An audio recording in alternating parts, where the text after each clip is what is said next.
Hey guys, February 17th of 2018. I don't expect any of you guys to remember what that means, but maybe once I start to lead it in, you'll remember. The Buffalo Sabres hosted a Kids' Day against the Los Angeles Kings. They lost 4-2, which should surprise nobody, but does anyone remember the significance of that Kids' Day game on that Saturday afternoon? Bill's making a face. Jeff's exhaling. What year was this? Nothing. Last year. Yeah, just last year, February 17th. No idea. That was the Botterill slams the door game. Right? Oh. Not this past season, right? Not February Right, of the 19. 2 seasons This is still ago. Ryan Okay. O'Reilly, right? 2 seasons Yeah. ago. Mm-hmm. And that was the game where the press box made a lot of stink about Botterill leaving his coach's box or management box and slamming the door. And he apparently went down and addressed the team. And he talked about how, you know, winning and losing aside, the effort was unacceptable. And he pointed to the fact that it was Kids' Day being a shame because this is the future fanship of your team. And he was very, very disappointed in their effort on Kids' Day. What about the kids? Yeah, always about the kids, Will right? anyone ever think about That's the actually children? our motto on 716 Sports Podcast. What about the children? But all that What about said, them? all that said, today was Kids' Day. And the 12-0-1 career record of Ben Bishop against the Buffalo Sabres will now forever have a 1 in the loss column, while the Sabres still do not have a 1 in the loss column. I've been thinking about this for a while, in case you guys couldn't tell. What a great effort today that the Buffalo Sabres of Buffalo put forth. Just a thumping of the Stars 4-0. What a difference a few years makes. What a difference a new coach makes. I'm not ready to even say the playoffs word yet, but like you just did. Well, but you know, there's no slamming of a door for effort after a game like that today. Right. I'm going to make a statement that might be a little bold, and it might be too early in the season to make this. The Buffalo Sabres are playing better hockey right now than the Buffalo Bills are playing football. They are the bigger story to me right now, is how much of a turnaround has happened, and really with basically the same cast of characters. I mean, you got Colin Miller and Henri Jokiharju, Marcus Johansson and Jimmy Vesey, but the rest of these guys who are out there are the same group of people that we, talked about Much not maligned. week after week. Mm-hmm. Yeah, it's the Sabatkas, the Larsons, the Opozos, and Gergensons. These guys are, if not getting by, some of them are actually thriving through 6 games. It's been quite a turnaround in such a short period of time to get 11 out of 12 points to start a season. But outside of Pominville, who else is not there? Bogosian. But not by But he was not by barely- lack of effort. Boga was barely there last year, too, though. He played 60 games last year. Does that sound right? 56, I think. Yeah, I believe you. You sound a lot. But Justin, Has that a number tattoo sounds more in the special spot. like sure than But I we did. we can sit here all night and probably have to look at the roster and figure out, okay, who's not here from this team, because it's people that really aren't that memorable other than Bogosian and Pominville. I mean, it's Tage Thompson who's down in Rochester. It's Bogosian and Pominville and Pilot who's hurt. And then that's basically about So, it. right I hate to now- think Housley's a And trash Sherry. can of a fucking coach. Ralph Yeah. Kruger fixes everything. If all it took was Ralph Kruger being hired, Phil Housley should never coach in the NHL again. And no one should even consider. No one should interview him. He's an assistant in Arizona? Question Well, mark? Something like that? Correct? That Sounds about Does that sound right? That's Sabres where, are- that's where Darcy went after he retired from the Bills or the Sabres. You move to warmer weather after you leave Buffalo. Apparently, Arizona's a nice place to retire to. Right, Phil? The Sabres are 5-0-1, and the Coyotes are in 26th place. Not related, I'm sure. No. 20. That's very specific that you know they're in 26 place. I looked earlier. Are they alone in 26 or is that a tie? I looked at A division record tiebreaker. I wanted to see. Sure. And that's just in the Pacific Division somehow. You're right. How are they 26 in the Pacific? Yeah, this team. In the league, sorry. My bad. No, we knew that. We were just razzing. No, I know. We got to talk about the power play because You mean the Olafson? You're just going to call it the Olafson? each game, I'm like, well, they're not going to do it this time. And then each game, they do it. And every freaking time, it's Olafson. You can't stop it, because even It's when... incredible. So Dahlin and they Eichel... know what's coming now, and they can't stop it. Sounds Dahlin like and Eichel and Olsen just move the puck around so good in that triangle up top.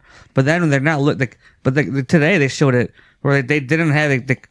They looked down low to Skinner, and Olofsson just missed the pass or Skinner just missed the puck, which one or the other. But they have options down low even when you try to cover that top. Like it's hard to stop. There's so many good players in that power play.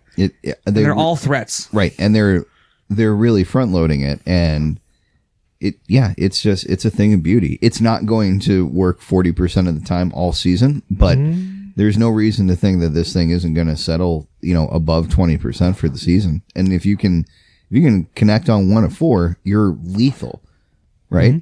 18 to 20% is good. It looks, I don't know. You tell me where the play is going to stop, because there are, like you said, there are 5 great players right now, all of whom can move the puck and all of them who can put it in the net.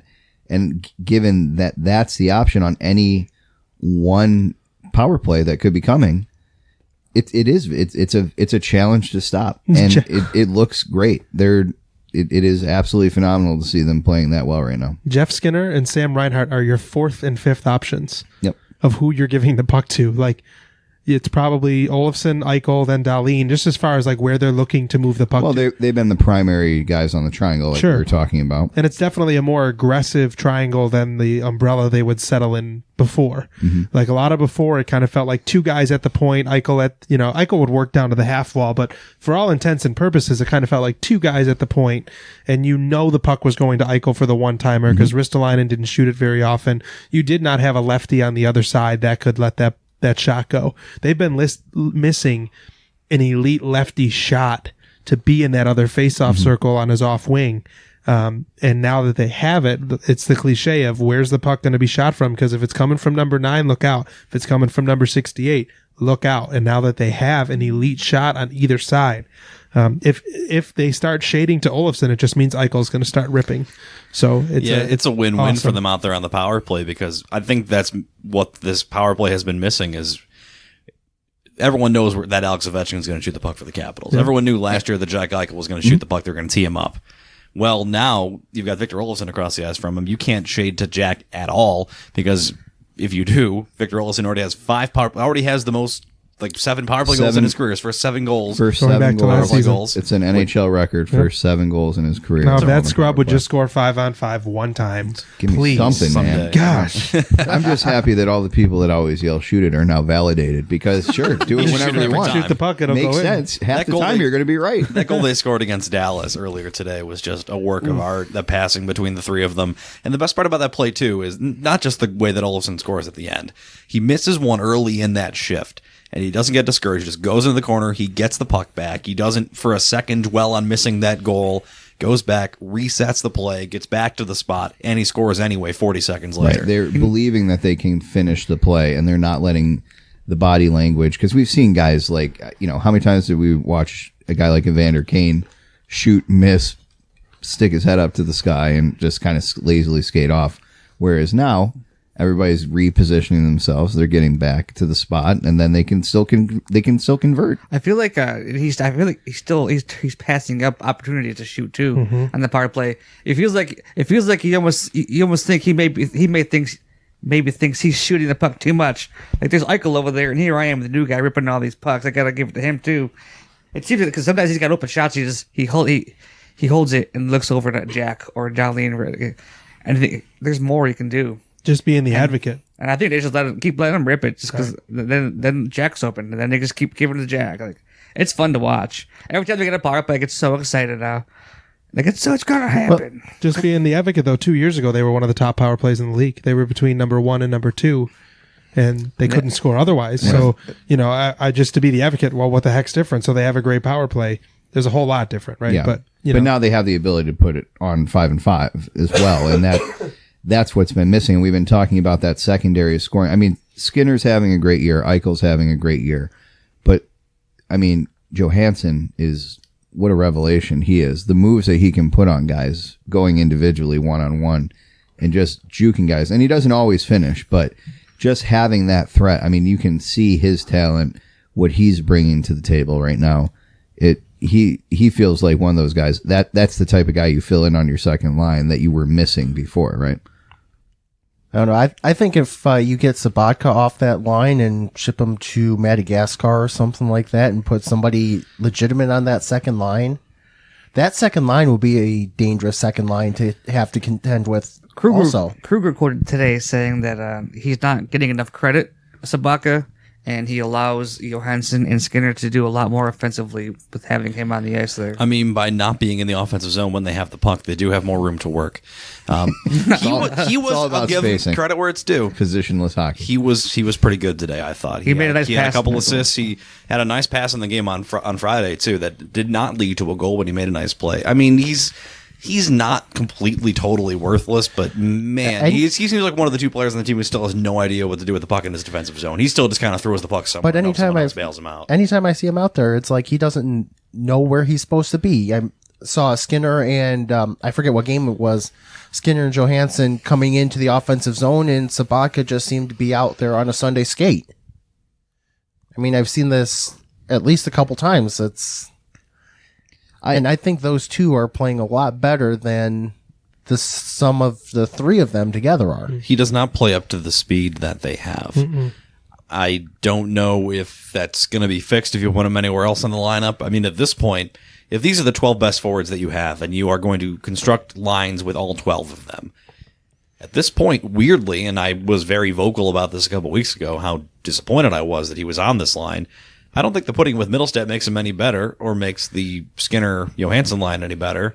I think you cannot touch the first line or the fourth line at this point because they have been you cannot touch together. You cannot touch those two lines is at all. Putting Jimmy Vesey or Evan Rodriguez, who hasn't been great either, up with Skinner and Johansson, does that really move the needle for anyone? At this point, I would just leave everything as is until things start slowing down for the offense. I think whatever reason it is that it's working, it is. Just leave it. Yeah, until he noticeably starts hampering that line, which isn't happening yet. Like Skinner and Johansson are still getting goals. Leave it the way it is. He's been an easy target for the entire season, for the entire preseason. I mean, we've been making Sabaka jokes for 6 weeks now, and it is it ideal? Probably not, but is it working for now? For whatever reason, yes, it does seem to be working. I can't explain it to you. Sometimes lines in hockey, they just come together. What was the line? Gianta, Foligno, and Stafford. Was that the group? Gianta, Foligno, and Stafford, right? I thought Ennis was a part of that one. There was the Ennis, Stafford, and Foligno line. That's the one I'm thinking. It was Ennis, Stafford, Foligno, where it was just like, I don't know why these guys work together so well, but it does, and I don't want to see it stop. Sometimes you just find the magic, right? And sometimes guys just think the game the right way and just understand what the other person's thinking. And literally, I play hockey a lot, and sometimes you get with somebody you don't even know, and it's like you just click. It's weird. It's like this weird chemistry you don't even know. Somebody just puts it on the right spot for you, tees you up, where you just know where they want it. You just think the game the same way. Like you see the same ice they see. It's a whole thing. Real humble brag there. You play hockey. That's pretty cool. A lot. And that really encapsulates what the fourth line has been. I mean, if Kyle Raposo wasn't making the money that he was, everyone would be over the moon with how he's played so far. And he is making the money, so it is what it is. But this is the best season he's had in 3 or 4 years. But it's come to the point where if towards the end of his contract, if you could say like, hey, like, we obviously cannot continue to pay you this kind of money, but hey, if you want to stick around for $2.5 million, we would love to have you as a bottom six forward because he is really playing well in that role. I don't think he's ever going to be a top line goal scorer again like he was with the Islanders, but there is a role for him on this hockey team. I wasn't sure if there was going to be, but I think that Kruger and that fourth line have brought him back a little bit. If he can stay healthy, there is a legitimate reason to have Kyle Raposo on this hockey team. But like you said too, I think part of the frustration was the money that he's making, right? And that's always going to be the case, but he has proven to be more useful than, I think the all-time ones, the Ville Lanos or the Matt Molsons. Like he's still skating, and a lot of it, I think, there's certainly some of it that has to be, I think, contributed to health that was impossible to predict and potentially life-threatening to the guy. I mean, I'm a little bit more willing to maybe hear a guy out and kind of accept that. But he's also accepting it.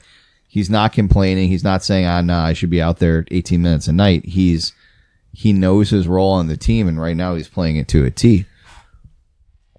How much do you think that early season success has to do with that?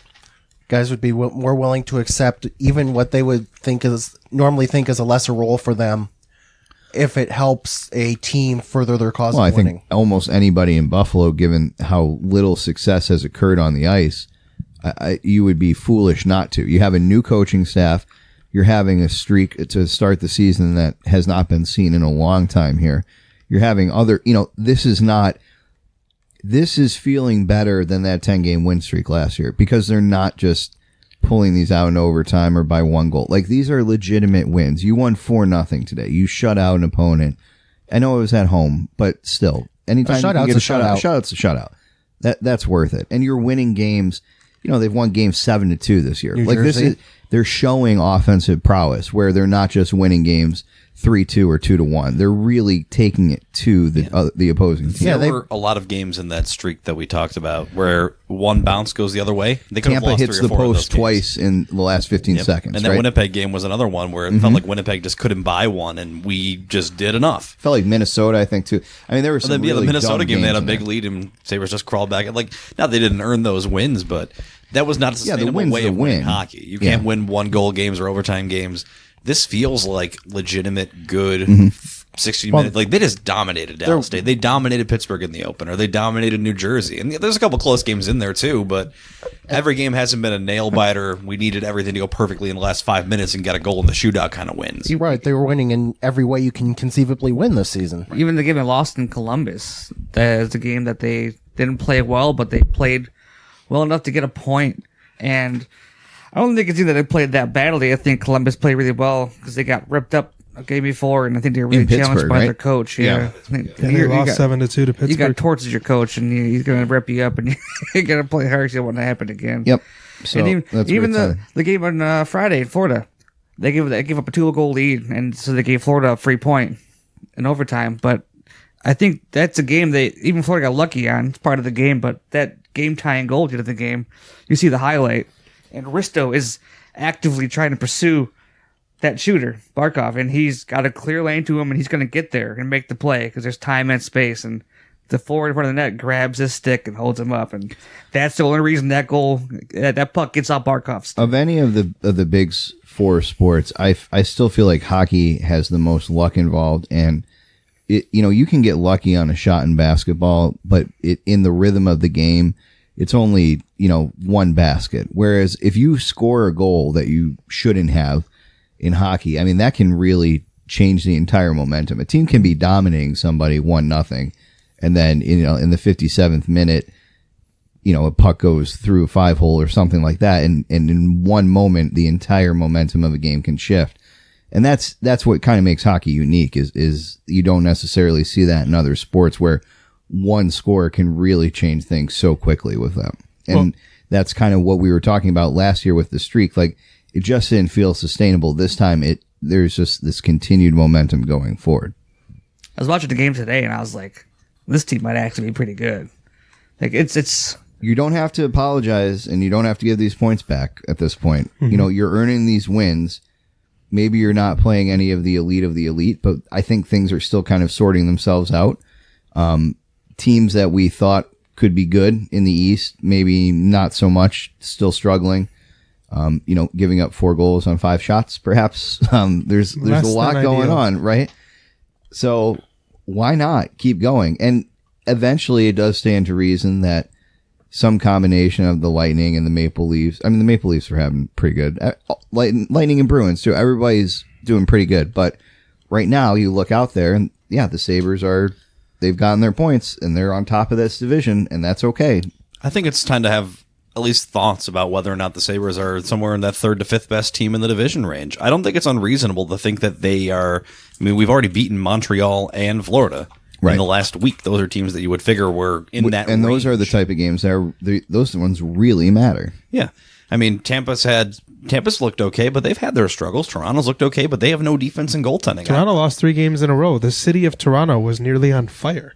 Yeah. After they lost 3 in a row. So, I mean, it is not completely out of the question. I mean, there's going to be some big games against those teams, but I don't think it's unreasonable to think that the Sabres team is going to have much more compete against teams of that level than they have the last few years. Yeah, and even if you just kind of draw even against Boston and Toronto, that is a huge step towards trying to get yourself into one of those playoff spots. Tampa may be firing their coach pretty soon. things may be finally turning there. And I'm not saying I do think Tampa's going to recover, but right now 5 points in 5 games is kind of unacceptable from that. After that playoff exit and everything too, I think the wheels are in And danger of John coming Kruger's off. even said, "Oh, we're still kind of feeling that," and I get that, and that's just sort of human nature. As but a coach, you can't let it happen though. You got to push your team past that. you got maybe 5 more games to get it figured out before they need If they're 10 points in 10 games and Buffalo gets up to 18 by that point, that's going to be a bad look for a team that has that payroll, that team, Right. and those level of expectations. Right. You think of what they gave to Vasilevsky in the offseason and Kucherov. So they have to get Stamkos, points. Hedman, Point. They need. There's no wiggle room. That's their roster. I'm like a fired soon as that New Jersey head coach. All the talent on that team. That has been a rough. They earlier today, because we're recording on Monday night, they 4-1 let that lead. one get away against Florida and lost 4-1 6-4. lead, gone. 4-0 lead in the first game, gone.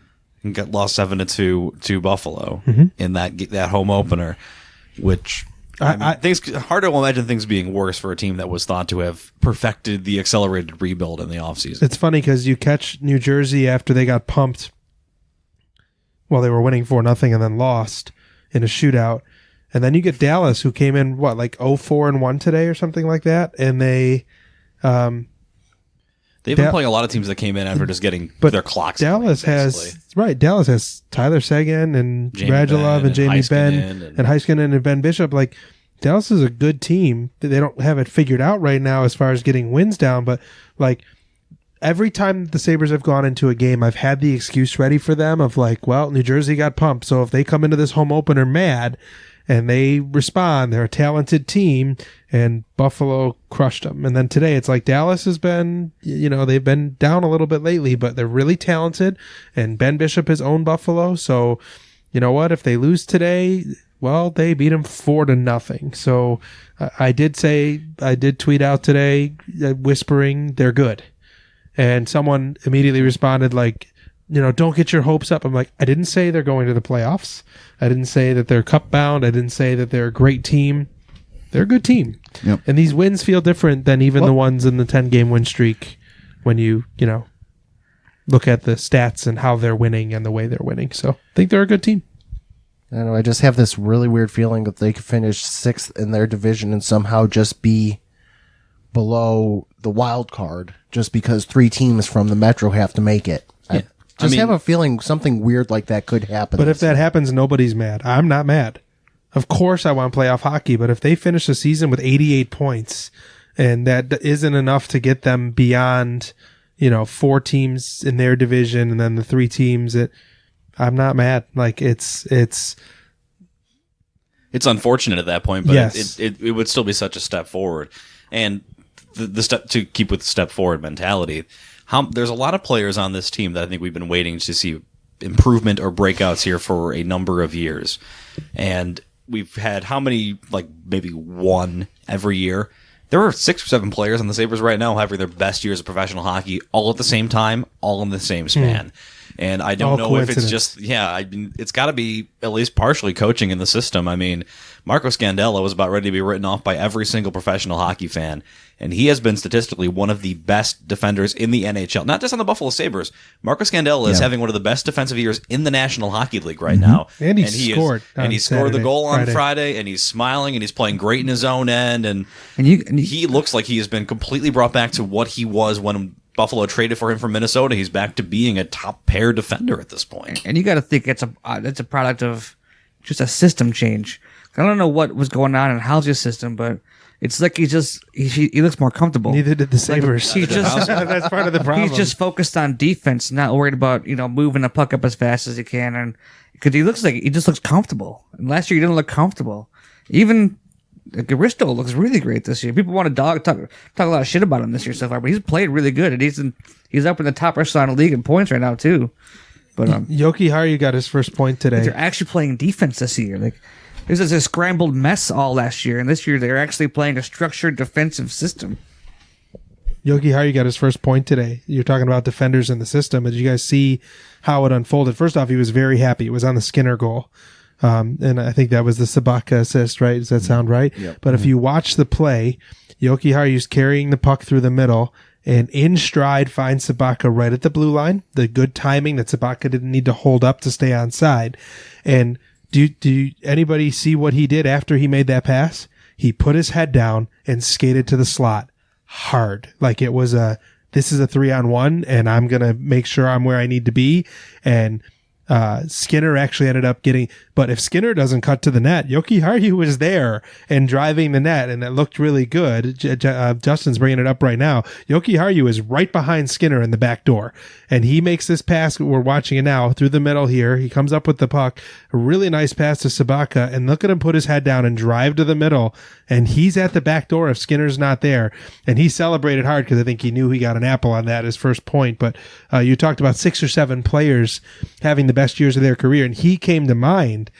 It's not fair. He's played half a season in Chicago, but man, this kid is good. He's so far has been everything that you hoped he would be, and I think Billy hit the nail on the head with a couple things with how well Olofsson and Yoki Haru have been doing.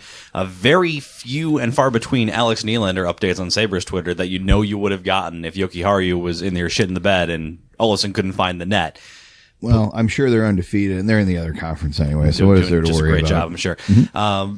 The Yoki Haru performance creates an interesting question, I think, moving forward, because Pilot and Montour are going to be back sooner than later. Yoki Haru has been excellent. Scandella, who you thought might be the guy that sees some press box time, has also been excellent. What do you do when you have these 8 defensemen here in the next, probably, I would imagine, the next month that Pilot and Montour are going to be back? So I think Pilot's in the AHL. And it's not anything that he's done. He had an unfortunate injury, and everybody else has been better in front of him.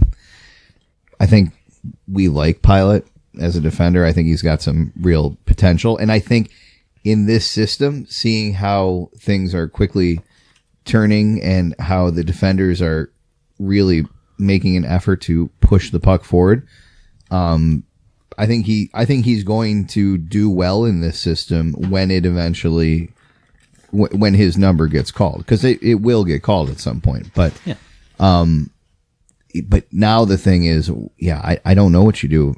Obviously, Brandon Montour is going to play.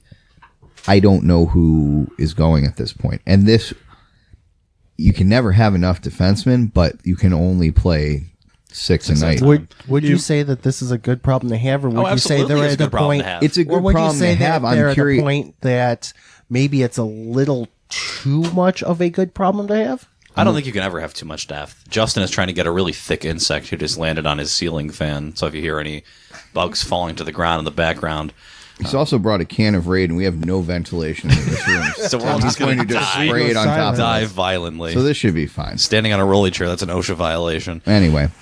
I think it might be Yoki Haru on the outside looking in because they can option him to Roch. Yeah. Because your 2-way contracts are what? Darlene, Yoki Haru, who else? Yeah, but defensively. Who else can go to Roch? Because you're not gonna scratch him. They brought Lazar up, so now all 3 scratches are being used because Sherry is still scratched. They could, in theory, move him to IR, but they haven't had to. We don't Sherry, know where it is. Gilmore and Lazar are your 3 scratches. So if they're going to slot Montour in, it's got to be a guy with a 2-way contract coming out, which unfortunately would be Yoki Haru. Lazar's just here short term for that road trip. I think he'll be right back down to Rochester once they come back from that roadie. That's a good point, because you do want to take extra bodies out west with you. That's why we just called up right now. Yeah, that makes sense. Good thinking. But yeah, it's interesting, and it's a good problem to have. And I feel like this whole thing kind of makes like someone like Pilot or Borgen kind of expendable for trade. Like Brendan Gooley was, right? Yes. Yeah, Borgen's a name. Haven't even really had to think about him this season. It'll be interesting. Things are not going to always go this well. There will be a 3-game losing streak. There will be calls for Scandella or somebody else that is traditionally a bit of a punching bag to go somewhere else. Eichel. People will hate Eichel when they don't win a game. I do think what is intriguing to me is if you do have all these defenders that can actually produce and are attractive, then eventually there will come a time where you will need to get something else. And you will have the ability to go get something else because of what is being offered by the team so far. And that to me is intriguing. And I'm not trying to play, 17th dimensional chess here. I'm just saying they could potentially have 8 defenders that are NHL worthy. maybe 9. If you think about some guys down in Rochester, having that depth in your organization allows you to get a little bit creative and allows you to maybe pull in some higher level talent that perhaps wouldn't necessarily be someone in the past that you would be able to get to Buffalo. The other reality too, and we can look at our crystal ball. Marco Scandella could block a shot in Anaheim and break his shin. Someone could get hurt. Absolutely. I mean, you got to know that it could. I'm sure part of it is game planning to have a 7th defenseman that you feel is capable of going out every night because that's Gilmore. NHL right? it's a physical game, especially with the kind of condensed schedule that they have leading up to the trip to Sweden and the trip afterwards, because there's going to be a lot of time before and after that they're not playing, so they're playing a lot of games and 4 games in 6 days this week, and there'll be similar stretches throughout the season that guys are going to pick up dings. And I mean, I'm sure John Gilmore I thought was pretty good, but if you're telling me that your 7th defenseman is Henry Jokiharju, I'm like, okay. I mean, I'm not glad that anyone's injured, but I'm sure Jokiharju can come in and do great. But I almost feel bad that he has been a revelation, I think, and everything that you hoped he's been. Will it be Jokiharju? Because the big thing today on Twitter was that apparently Kruger has told Jokiharju and Olsen to go buy houses because they're going to be here for a long time. Yeah. Yes, that was said. Doesn't mean he's in the lineup every night, though. Right. I don't know. Are we asking if sports people lie sometimes? I mean, yeah, sports people lie. You can buy a house in Buffalo and commute to Rochester. People do it all the time. I guess that's true. So it's a... But would you want to? Live from a Buffalo press box is homeowner Henry Jokiharju. We talked briefly. Mike brought it up briefly earlier about people accepting lesser roles if the success. I was watching the game earlier, and I found myself thinking, I wonder how Rasmus feels right now with their winning 5-1-1. Do you think his attitude's changing about being in Buffalo with the success right now and the coaching change? I don't know what is in his head. I'm not really worried about what is in his head. It is. I don't know. Winning does seem to make people want to be in places, right? It's funny how that works. Wouldn't you rather win than lose? Would O'Reilly be happy here if things were going this way instead of miserable like they were when he was here? Probably. I mean, clearly they needed to trade him for Vlad Sabatka to get where they are now. So gotta make that deal 10 out of 10. But that's one of the things I hate seeing is St. Louis won the trade because of O'Reilly, but it's what do you do when a guy doesn't seem to want to be here? He won't help the team. I mean, it's still the jury's still out on Johnson too. maybe I'm just holding on to hope. No, Johnson, the draft pick that they took. Oh, okay. Right, they took the defender with the last pick of last year's draft from St. Louis, and maybe he'll be good, but I don't know. Who knows? We will wait and see. But again, a great start. West Coast swing coming up. Sabres after dark. Anaheim first, then LA, and then San Jose. And then who do they play after that, Bill? San Jose. No, after San Jose. That's right. They play San Jose again, right? You just gave me a look back. Oh yeah, that was the joke I was trying to lead you into. But San Jose, always, the old California, New York home and home, a you love tradition 'em. unlike any other. That's right. The 2-day delay on the home and home. It's a beautiful. Well, they all thing. travel by donkey from. Yep. It's the best case scenario for the team that's the home team in the first game, because that would normally be terrible. That's come right across the country, play a game on that turnaround. Oh wait, the other team is doing the exact same travel, will be equally jet lagged. Yep. Sounds great. I'll sign up for that every time if I'm the visiting team. I wonder how that'll go, because the Yankees Justin, the Yankees flew out It's a last baseball night, team. and Houston flew out today. The Yankees flew out after that game, which I stayed up and okay, I'm done. And they didn't win it though. Shut up, Bill. So I know. I just wanted to make real quick as we You talk hate to see it. baseball, sports. Wait, who won? So we'll see where we're at. How's that series going? I really don't know. 1-1. 1-1. Okay. Sabres, number 1 in the NHL, but we're not trumpeting it like we were last year either, by the way.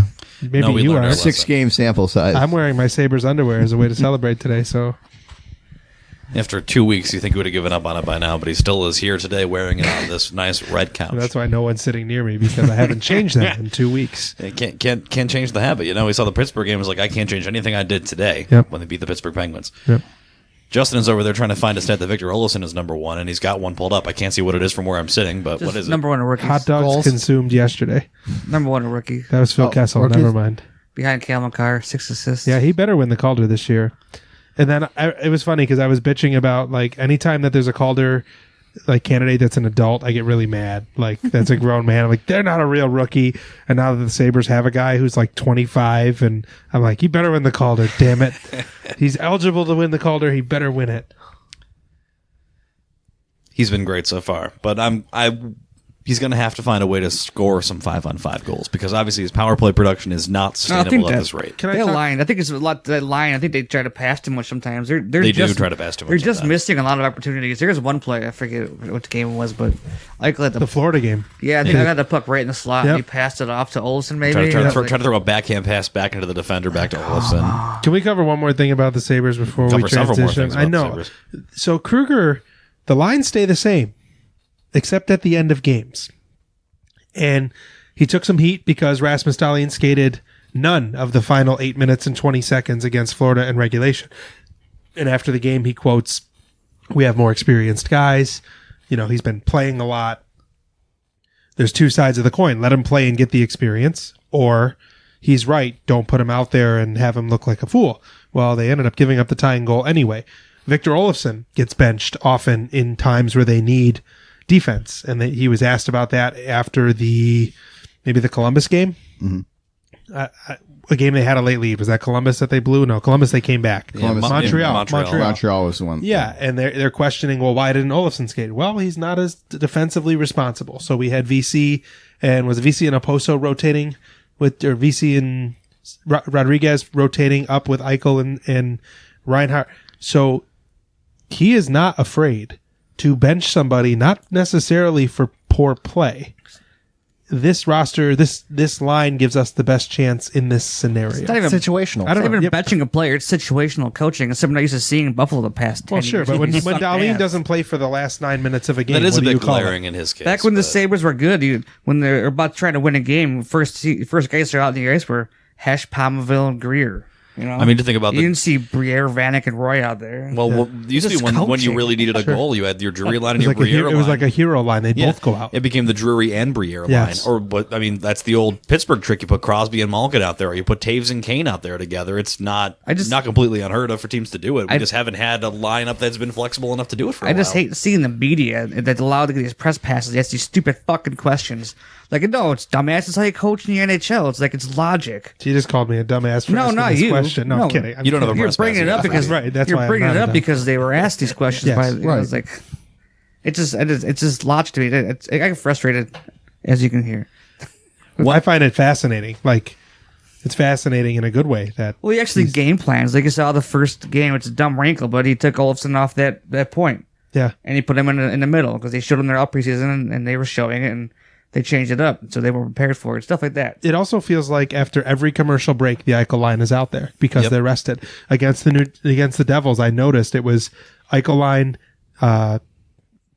Johansson line, Eichel line, Middlestat line, Eichel line, and The log line. log line did not play until like 8.5 minutes into the game. It was their first defensive zone faceoff, and Kruger's like, we are going to put our best players out there. Doesn't matter whose turn it is. Like, you're going to skate because you're good. Like, it's refreshing, I guess. My landing on it is it's pretty cool. That And there's we've a coach seen the who- log line getting more kind of neutral starts because they've been so good together that they weren't getting necessarily in the first two games. But which even is if they completely take a fine. defensive zone draw, once they get the puck, they're going to dump it in and go get it and then generate. So One more thing for me, at least on the Sabres that I noticed. So Justin and I were at the game on Friday night against Florida, and I go to like probably 5 or 6 games a year. It's been a long time since I've been to a win, or been a long time since I've been to a win that mattered to the Sabres. But that building on Friday was louder and more into that game than a Sabres game I have gone to in a long time. It wasn't even that full either. No, it really wasn't, which was a little odd. But everyone who was there was very. Well, the game goes to overtime, and you like the last 2 minutes, they're just holding the puck and they're rifling everything and just misscoring. It felt like by an inch several times. Everyone is standing. Everyone is just like on the edge of their seat. They're holding their breath with every move. It was fun to be back at a Sabres game again. And it has been a while since it has been that fun to be at a Sabres game. And I hope that is a trend that continues. They're obviously not going to win 5 out of every 6 games, but I hope that this No, they're energy taking stays advantage throughout the of season. a big home slate to begin the year. 4 out of 6 at home, and you've taken all 8 points. Great. That's all. That's literally, you can't do anything else about it. So cool. great start. Anything else on the Sabres before we move on to looking ahead to the other Buffalo team with only one loss this season? Who are they going to play in the Stanley Cup final this year? Well, I have if one I was thought. handicapping the West, I would. Sabres versus Oilers, as everyone expected. Finally, We've been waiting 12 years. Armageddon Cup. I've got one thought, but I'm not going to bring it up until this is actually a situation until this actually comes to start happening, because I really don't want to think about it right now because of the way the Sabres are playing right now. Give me Colorado in the West until they lose a game. They're looking really good. Yeah, they Mika Rantanen and Nathan McKinnon are so good. And Cale Makar.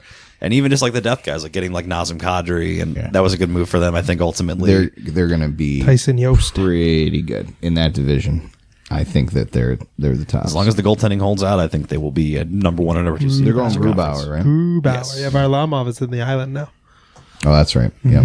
So they may want to fix that, but we'll see. If he can play, he can play. All right, Bills bye week. More good stuff happening. They're alone in second place in the AFC. Yeah, so I was thinking so about this dumb. earlier. I had a chance to talk to Pat Moran before we recorded here tonight for our show. And you look ahead at the remaining schedule, and there were some games, because we kind of broke down the remaining schedule over the last couple weeks. Here are some teams that we thought might be difficult games for the Bills in their remaining schedule. The Philadelphia Eagles couldn't cover any wide receiver wearing purple within 10 yards yesterday. I think Cousins could have thrown 5 more bombs to Diggs if they needed to in that game. Take that, Zach Brown. The Dallas Cowboys went on the road to the Jets and looked like trash for 3 quarters and then couldn't pull it out at the end when the Jets tried to let them back into that game so desperately. Guess what our Sunday night game is this week? Eagles at Cowboys. That's going to be, well, someone has to win by default, I suppose. Well, I'm just excited the NFC East Not is really. getting some shine. There's been one tie this season There's already. going to be an 8-8 winner in that division But this year. boy, it's very intriguing when you think about who the Bills have the following week. But continue on. And who else? There was another team that looked really bad yesterday. The Browns. The Chiefs lost again. The Chiefs lost again, but we don't. I guess we are competing with them, quote unquote. But I think they're going to win their division no matter what at this point, because the Chargers just lost on Sunday Night Football to the Steelers. But it may mean that they don't have to play them in the first round. You know what I mean? I mean, if anything, they're going to win their way into that, because I think the Chiefs were probably projected to be the number 2 seed. The only way we're going to play Right. Kansas City is if I thought it might be 2 and 5. That's why I was worried about playing the Chiefs. And Yeah. if they keep losing, the 1 and 2 going to buy. Let's Yeah, let's, once you get right. by. let's talk about this. Never mind. Patriots in the East, Yeah. Right. Ravens in the North. I'm going to put both the Texans and the Colts in out of the South because I think they're both pretty good teams, and the Chiefs in the West. West, yeah. and the then- Chargers. Oh, and it's never the mind. because I Just don't kidding. think I don't Chargers believe are in the Raiders, terrible. and I don't believe in the Raiders, who are right now the 6th seed. And then the Bills. I kind of think that those are your 6 playoff teams. The Colts could be a little, that could I change think a little bit. The Raiders are the only team that I think might do it, and that's because they just beat the Colts and the Bears. I agree with you. I don't necessarily think they're really as good as they showed those 2 weeks either, but People are going to Those say, are the only the 7 teams I Steelers, think watch have a- out with the Steelers. Well, they don't have any quarterback in. They really don't. That was a smoke and mirrors one, and they almost blew it anyway in the end. I mean, 17 unanswered by the Chargers in the last imagine if half Anthony of the Lynn didn't fourth kick quarter. that field goal.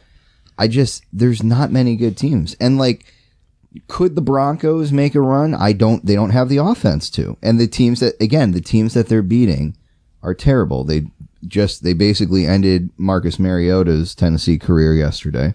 So they're going to go with Ryan Tannehill the rest of the season. So that's basically a write-off at this point. Ouch. The Jets buried themselves too much. They're not going to be able to recover from the 0-4 start, I don't believe. True. They could win a few games here and there, and they could get to 6-10, 7-9, but you can't start 0-4. You bury yourself too deep, and You would there's literally no hole have you can get out of there. You would literally have to go 10-2 after that point to even Right. be in consideration. The Browns, the offense showed signs yesterday, but the defense is not consistent. Now, Russell Wilson is probably the MVP at of this the point. league Yeah, he so should be. far.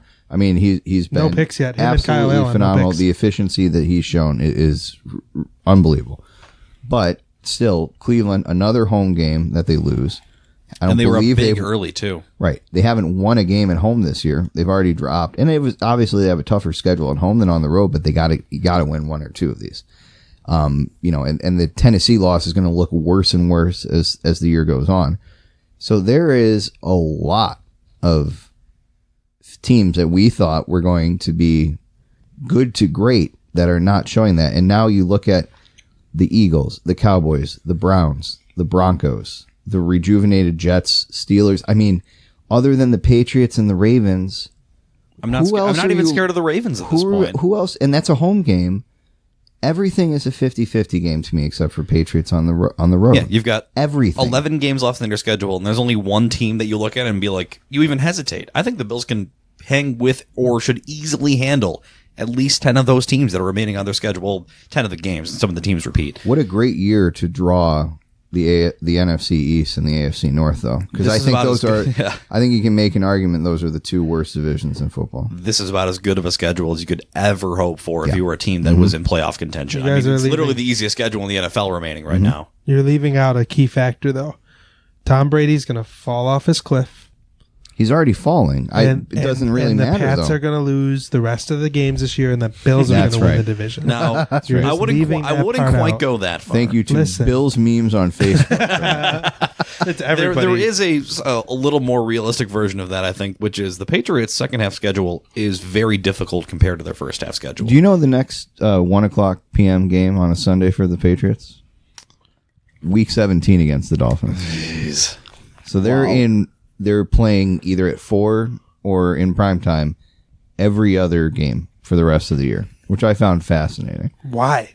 Because they are the Patriots. They're going to play Kansas City and the Cowboys and the Eagles and the Jets on Monday night and the Houston. The Browns game in 2 or 3 weeks was scheduled to be you could tell that was going to be the national game. Mm-hmm. It was a 4:25 type game. That's going to be flexed to 1 o'clock about 3 days from now at this rate. Speaking of which, I stands to reason we should briefly mention Week 16. The Bills-Patriots is one of the 5 games that's eligible to be flexed to a triple header that the NFL is scheduling for Saturday night, the week before Christmas on NFL Network. And those 3 games, the clear number 1 right now of those 5 games, is the Bills at the Patriots. Yeah. So to continue off of that, because the Bills have such a fortuitous schedule, let's assume that they do what they should do and lose 2 or 3 of those games between now and Week 16, but handle the rest of their business.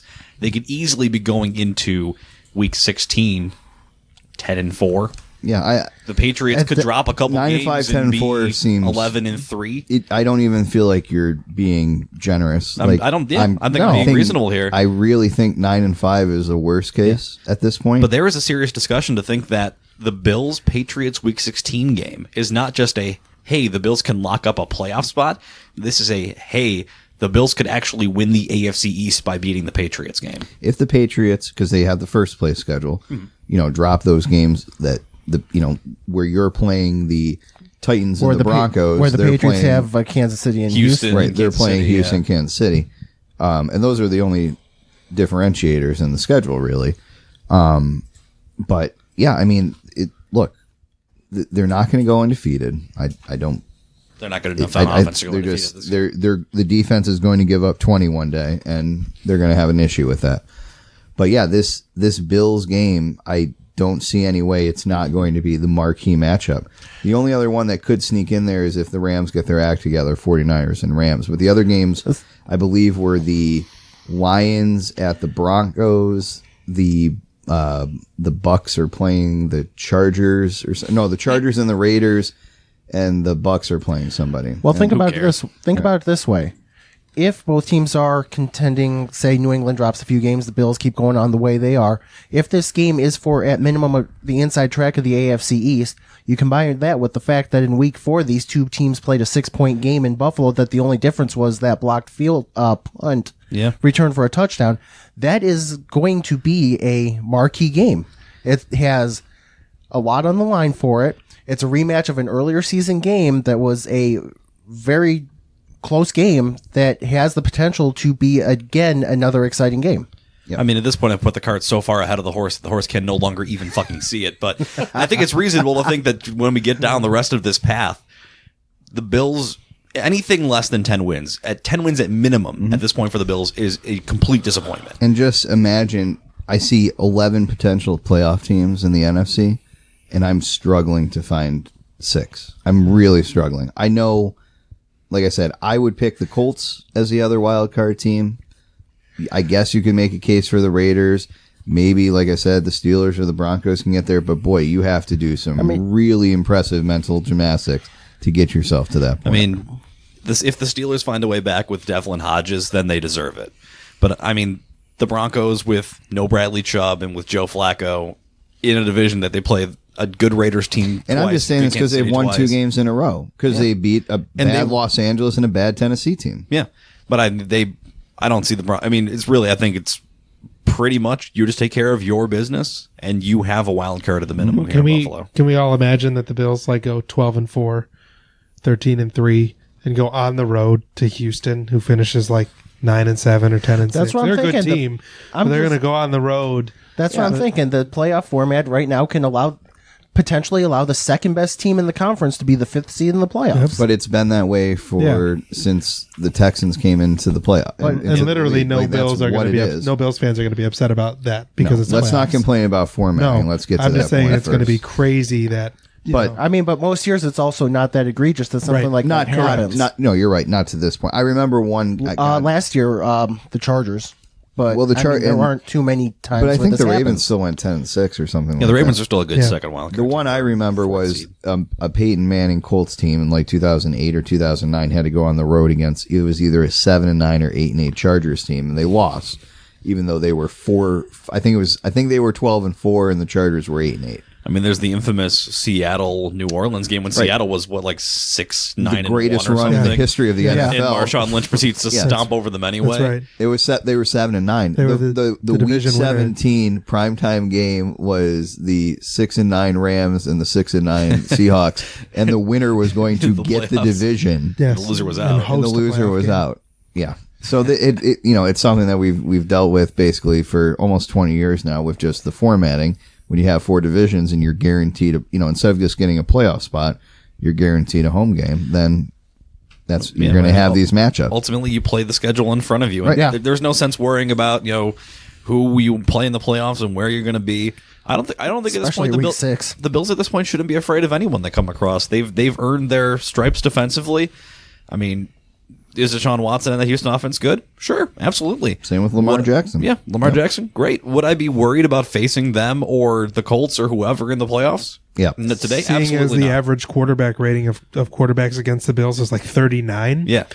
Not all that scary. And I mean, in the case of Lamar Jackson, they're going to get a chance to play that Baltimore team too in the regular season. That's one of the teams they might end up finding themselves in kind of contention with. So you get a chance to really take a deep look at that team. I'm also so nervous for Deshaun Watson because that dude gets crushed. His offensive line is falling apart too. Game, even the touchdowns that he's scoring, he's not stepping into the end zone untouched. I thought he was going to break his wrist yesterday because he had his back to the end zone and he spun out of the tackle and he planted his left hand to keep himself off the ground and he got in, which was great. But this dude, I mean, he's unbelievable. Don't get me wrong, but I'm nervous for him. I don't even just mean this year. Look at Cam Newton. I'm nervous for his longevity because no matter how athletic you are and no matter how good you are, because Cam Newton was great and now he's not even able to throw a football correctly. Mm-hmm. So I'm nervous. Cam Newton gets smacked around too every time he pulls the ball. That's what I'm saying. Every time he has the ball, he gets smacked around. That's what I'm saying. And I'm nervous for Deshaun Watson, not only for this year, but going forward. But that's the other factor of this, that so much can change. Mm-hmm.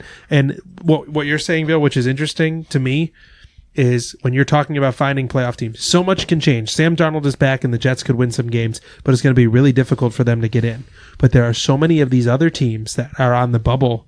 Indy, you're talking about, could be good enough. Pittsburgh, if something changes for them, they're going to sink like a lead balloon. You know what I mean? If Indy loses Jacoby Brissett tomorrow or Marlon Mack, or then all of a sudden they're out of the picture. Indianapolis lost at home to Oakland, and then the next week won at Kansas City. So makes perfect sense. It is really hard to draw a through line narrative in the NFL right now because we get so overblown with what happens week to week. That's kind of why it was nice to have this bye week where you're not looking at the Bills and you're kind of just looking at everything else. Locally, the games that we had on TV, we had in the 1 o'clock slot were Texans, Chiefs, and Seahawks, Browns. So I'm watching these games and I'm just thinking, these are potential opponents and teams that we could see down the line. And it's, with Cleveland, you're going to see them here in a few weeks. I think it was in about a month, I think they go to Cleveland. And this was a team that everybody was hype. I was hyped for. I bought into it. I thought that they were, looked like they had all the pieces there. And you see somebody like Baker Mayfield, who he either makes one read and that's it, or is basically flushed out of the pocket. And that's the type of quarterback that you just see the Bills defense being able to manage without and a really bad very offensive little line in front of him, difficulty. too. There may be a broken play here and there. It's really hard for me to picture Cleveland putting up 20 points on this Bills defense. I mean, that's your barrier, right? Mm-hmm. It's 20 points. Can any of these teams put up 20 points against the Bills defense? Because if they can't, then I think the Bills have a pretty good shot, or a definitive shot, of winning the game. I see maybe Baltimore, because I think Lamar Jackson can be kind of a wild card. And sometimes if you just keep it up with the run, eventually things can break. Other than Baltimore, I don't know. Philadelphia, Carson Wentz is not having a very good season, and with all these injuries, I don't know. Now with Amari Cooper out in Dallas for presumably at least a couple weeks, who knows what's going on with that? But again, their bread and butter. They want to run Zeke Elliott. That's their primary offensive weapon. I'm fine with, if you have a running back as your primary offensive weapon against the Bills, go ahead. That's fine. Show me that you can beat the Bills defense with running the ball. Didn't work with the Giants. Barkley tried. Barkley tried. Le'Veon Bell tried. Didn't really work that well. Nope. Patriots, it was all defense, right? Bengals didn't do anything in that game. And the Titans never, Derrick Henry never really got going. Nope. So 3 of those 5 teams for sure run as their primary weapon. Bell, Barkley, and Henry. And how many points did they score? Giants were 14. How many did the Jets 16. score? Jets got 16 with the defensive touchdown. And then the Titans got 7. Yeah. So I'm not seeing it. I'm not seeing it. Total homer here. What happens if the Bills start generating more turnovers? Because it feels like they haven't yet. Like, yeah, well, they had a couple. They got to do one. They got to either close the turnovers that they're doing on offense, or force more turnovers. And it may not ever happen. But what was it last year? The 49ers turned the ball over, like the defense got like 4 turnovers or something like that the whole year. Yeah. Like, I'm not saying, this isn't 2017. But right? the Bills were getting turnovers like crazy even last year. Matt Milano was coming up with picks and like Tremaine Evans. The last 2 years were almost unsustainable. Correct. But they're really, for all intents and purposes, not getting a ton of turnovers right now. Imagine this already good defense if they start getting more turnovers. Now, granted, they're forcing a lot of 3 and outs. They're actually leading the league in forced 3 and outs. Yeah, it's short yardage, which is no a yardage, or turnover. negative yardage. Right. Correct. But just imagine, like, if Poyer starts getting picks like he can do, like Micah Hyde has no picks yet, right? Or he does in the end zone. The end zone against New England. Yeah. Yeah. But it just feels like there's been so many times. How many batted balls went straight up in the air and did not get picked? Trent Murphy is the only batted ball that got picked off when Trent Murphy caught it. But they bat so many passes up in the air. Like, they're going to start generating more. I just can't wait. I think this great defense can be better, and it's going to be awesome. It's a thrilling Dolphins preview. Yeah, I mean, that's way more exciting than I don't know what to say. Dolphins suck. They lost the Suck Bowl. If Josh Allen to the other does suck not team. get Almost his didn't, 3 though. Almost didn't, but No, but they benched Rosen for Fitz. They benched Rosen for Fitz. Did you watch the 2-point Fitz was conversion play? Yes. Even if he Kenyon catches Drake that. catches the Correct. ball, What he's is going to that? lose 5 yards. Yes. What was that play? That There was no way it was going to succeed. I don't even know how to describe But it. Fitz went- It was a play that was a bubble moving screen backwards. with no blocking. yeah. What?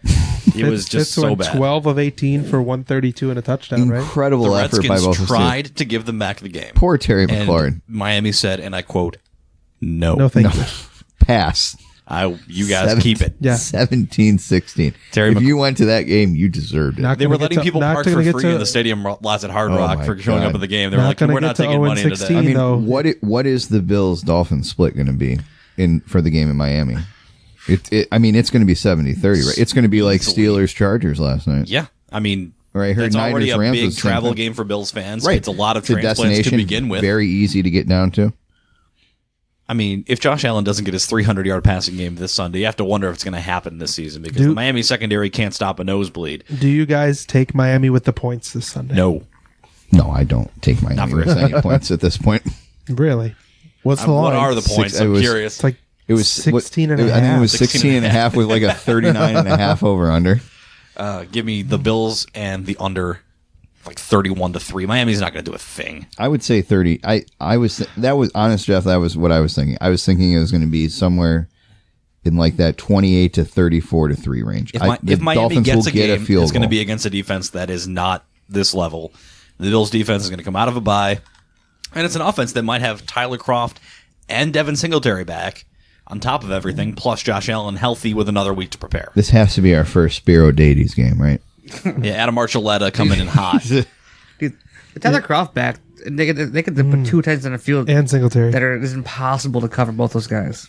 The Dolphins they're not interested in winning. Cole they are Beasley, going 0-16 this 10 year. for 150 and like 3 touchdowns. I mean, I think it's just I'm more intrigued to see.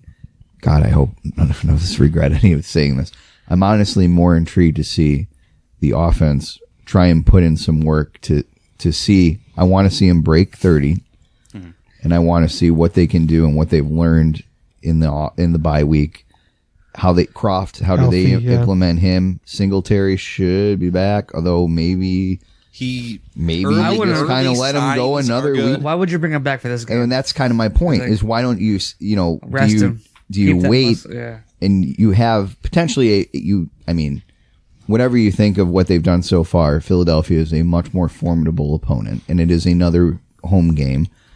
Logic would dictate to me that unless he's 100%, Frank Gore is doing just fine. And Frank Gore revenge game. Oh man, what an angle! Even then, you just go Gore Yeldon, and even if Yeldon doesn't really do much of anything, just keep building Singletary up to this like lethal super weapon that you just keep charging up until you need him. So my degenerative gambling, the last time the Bills were a 14-point favorite or more, you have to go all the way back to 1993. Wow. That is the fourth Super Bowl They opened year. up as 14-point favorites over New England, and they won 38-14. Man, how the times have changed since that game. You have 2 losses in this instance. In 1992, they opened up as 17-point favorites over the Jets and lost 24-17. Against the Colts in 1992, 16.5-point favorites, and they lost 16-13. Ouch. In 92 against the Pats, they were 19-point favorites and did not cover. They won 16-7. Against the Pats in 1991, they were 17-point favorites and did not cover. They won 22-17. If anyone wants to take anything from this segment other than that Steve is a degenerate sports 100%. gambler, if you live long enough, the Pats will probably be bad again, and we can really enjoy it. That would be awesome. Because they were really, really bad when we for were a very stretch good the there. first time. They were the worst team in the NFL when points. Steve's reading these lines from, both the Colts and the Patriots were bad. 6 of the 10 games that the Bills have opened in their history of 14-point favorites or more, 6 of the 10 were the Pats. It's just wow. Take me away. 5 of the 10. Sorry, To a 3 were the sweeter Colts. time. Anyways, I'll shut up about odds, but I honestly think Miami might cover. What is the scenario that they cover? I don't know if the Bills Buffalo's offense gets completely rolling. shits the bed. I don't even mean that. I think like a 17-7 win or 20-7 win. I would be disappointed. It would be disappointing, It but sounds tell me very- that is impossible. It's not impossible. I would be. It's a weird position to say. I would be disappointed if this Bills team wins a game like 17-10. I just But even 17-3 isn't a cover. Right. I'd be disappointed by that too. Miami They need to get 24 plus. But Miami has been so bad on don't let the Washington game be your guide because it was 59-43, 31-30 otherwise. Look And at those what are Lamar Jackson did to them week 1. to the Ravens, to the Patriots, to the Cowboys, and to the Chargers. Those last 2, we've kind of seen them be pretty faulty since then with the Cowboys and the Chargers. And the Patriots for that matter too. I mean, they gave up 43 to the Patriots. It's the one game Antonio Brown played in. So take that for They made the Ravens look like they were about to be the best team in the AFC for 3 quarters. I if you don't get to 30, I do think that's you got a lot to work on then. Like the coming week. goalposts have moved significantly in terms of what is good enough on Sunday. I agree. Good enough on Sunday is you need to send a message to the rest of the team. This is like English soccer fans where, when you were a fan of Man United back in the day, you expected 4-0. And you need to do it with a flourish. Like grinding out a 1-0 victory over Middlesbrough wasn't acceptable, right? You needed to pound them. And to me, I know there's no style points and I know you get no added benefit.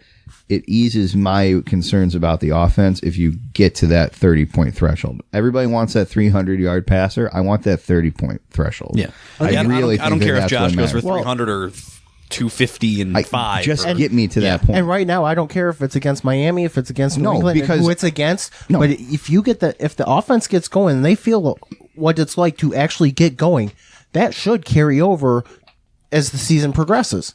They need to get that feeling of, this is what it's like when our offense is going. Yeah, and I need to see the proof that the bye week is worth it for them, because it's an early bye week.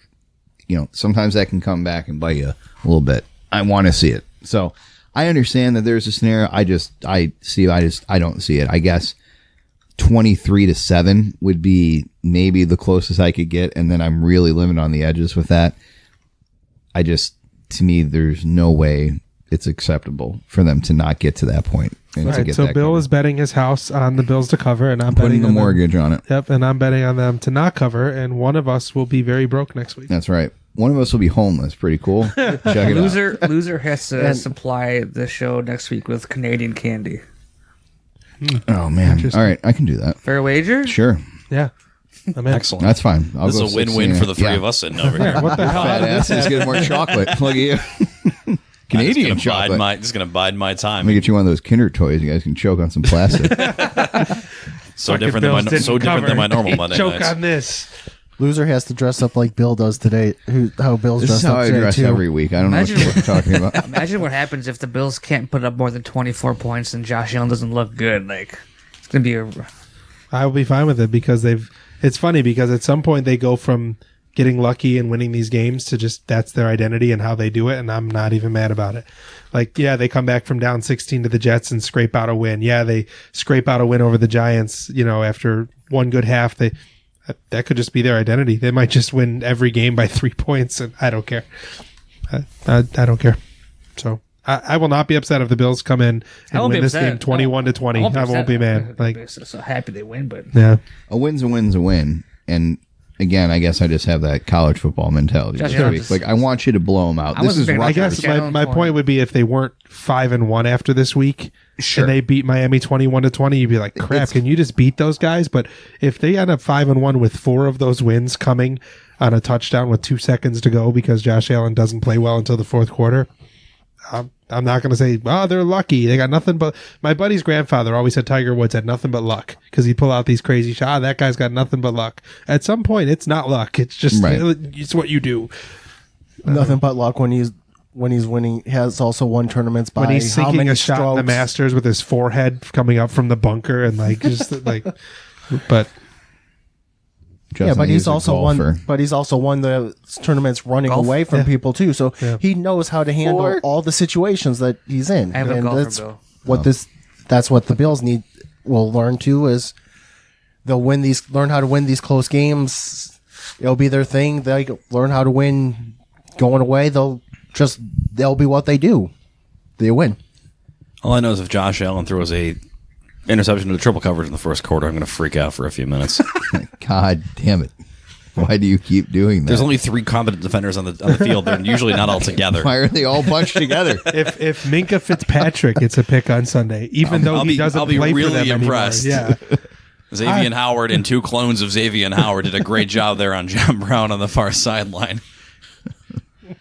Bill's going away, I think, is the official prediction of this. And if it's yeah. anything other than that, it's going to be a hell of a show on Monday. And I'll bring chocolate Oh, God. 'Cause they didn't Can cover. you only imagine? All because right. they did cover. Sorry. Sounds good. It's a bet. We'll see what comes of it. Anything else on the Bills before we put a bow on it? No, I mean, I assume we're all going with the Bills to beat the Dolphins. To be maybe the worst Any dissenting team in modern voices NFL speak history. now. 5-1. 5-1. Where peace has ever been held. You can also, before we get to the final segment here, Justin and Steve will be at the Buffalo Buttes home opener this Saturday. That's this Saturday. the Northtown Center in Everest. Fort Butte. The named Fort Butte. Say with that about what you will. But they have their home opener here on Saturday. So, of course, if you've listened to this podcast for any length of time or you're brand new, you will know that we are huge supporters and have been very involved since the very beginning with the Buffalo Buttes organization. and Justin and Steve, whose voices you've heard throughout the show tonight and many other days, will be on the play-by-play call, available now through twitch.tv, live stream to your phones, computers, whatever device, and you can find that game and all other NWHL games live through their Twitch. So it's a neat little thing. I'm a nerd and a Twitch guy to begin with, so having that as readily available as it is awesome. And as always with this podcast and all other podcasts, you can find them wherever your favorite podcasts are found. We're on Facebook at 716 Sports Podcast, on Twitter at 716 Sport Podcast. We are on Podbean, Apple Podcasts, Google Play, whatever it is that you prefer to plug into your ear holes. We're on Spotify. It's what I usually use to listen back to the show and critique how I sound over long periods of time. Anything else, boys, or is that about any parting words anyone want to throw on here? I think I got it all. Good job. Thanks. You're really good at those outros. You remember everything. It's damn impressive. Thanks, Bill. Good job, Jeff. I'll see you guys. Have a good week.